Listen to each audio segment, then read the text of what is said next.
আর এক্সপেরিয়েন্সটা কেমন? ও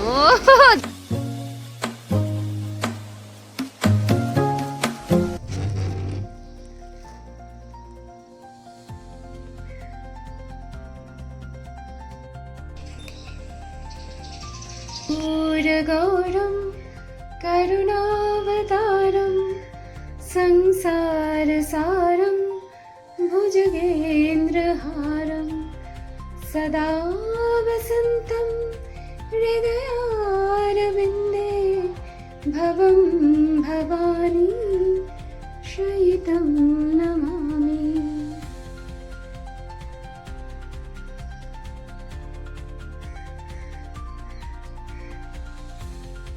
guys good morning and welcome to the blog. সবাইকে আজকে সোমবারের ব্লগে স্বাগত জানাচ্ছি। তো আশা করছি সবাই ভালো আছো। তোমরা দেখতেই পারছো আমার পুজো হয়ে গেছে। আজকে যেহেতু সোমবার, তো ভোলেনাথের পুজো হয়ে গেছে। আর আজকে আমাদের এখানে ওয়েদারও ভীষণ একদম ক্লাউডি মানে এই কয়েকদিন ধরেই মানে ক্লাউডি তো রয়েছে, সাথে ভীষণ ঠান্ডা পড়েছে, কারণ গতকাল বৃষ্টি হয়েছিল, তাই ঠান্ডা ভীষণ। আর আজকে আমার ছেলের এক্সাম ফাইনালি শেষ, তো একটু আমরা রেস্ট করতে পারবো।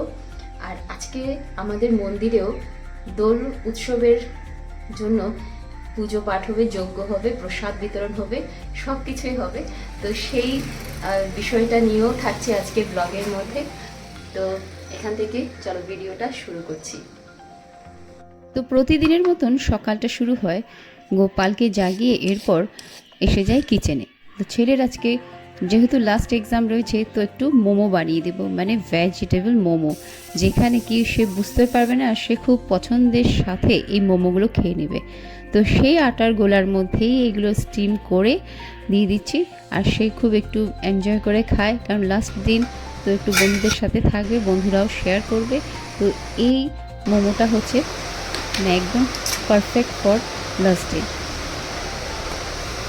এটা হচ্ছে আমার আজকের ব্রেকফাস্ট, রুটি, ভাজি, একটা বিস্কিট, ব্ল্যাক কফি খাওয়ার পর একটা বিস্কিট খেতেই হয়। চলো তবে ব্রেকফাস্টটা সেরে নেওয়া যাক। এই যে দেখছো ব্ল্যাক কফিটা কেন খাই? ব্ল্যাক কফিটা আমাদের ভেতরে, বডির ভেতরে যেতগুলো টক্সিন আছে সবগুলোকে, যা খারাপ দূষিত জিনিসগুলো আছে সব বের করে দেয় ইউরিনের মাধ্যমে।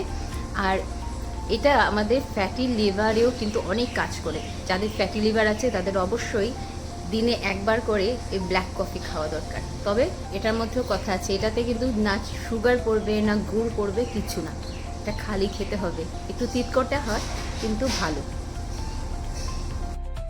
শেষ হয়েছে ড্রেস এইভাবেই রেখে স্কুলের লেগে পড়েছে,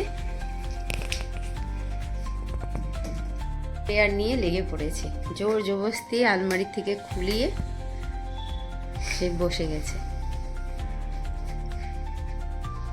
এক্সাম শেষ, এখন উস্তাদি না?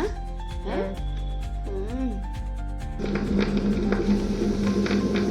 এক্সাম দিয়ে সেই রেকর্ড প্লেয়ারটা নিয়ে একদম সবাইকে আর বাড়ি মাতিয়ে তুলেছে।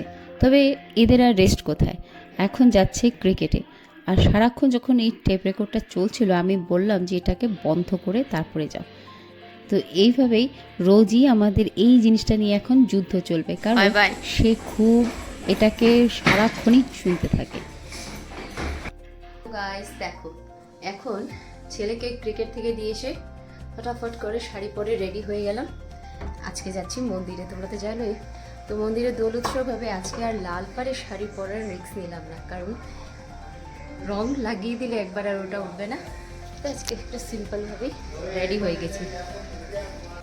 চলো মন্দিরে যাই, দোল উৎসব কিভাবে পালন করা হয় তা দেখি।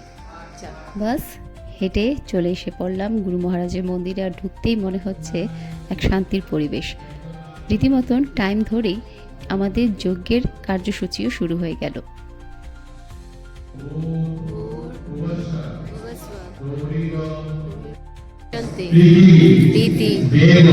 দেব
बच्चों चेन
যজ্ঞ শেষের পর এরপর স্বামীজি এখন আমাদের সকলকেই শান্তি জল দিয়ে শুদ্ধ করছেন।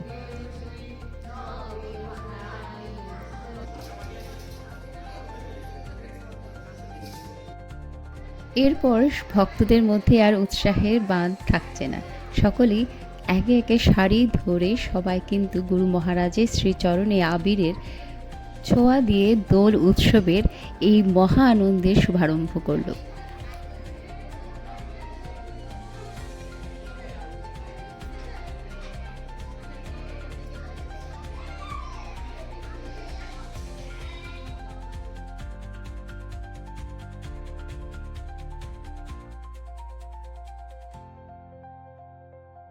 এরপর পালা পড়লো আমাদের প্রিয় স্বামীজিকে একটু আবিরের রঙে রাঙিয়ে তোলা।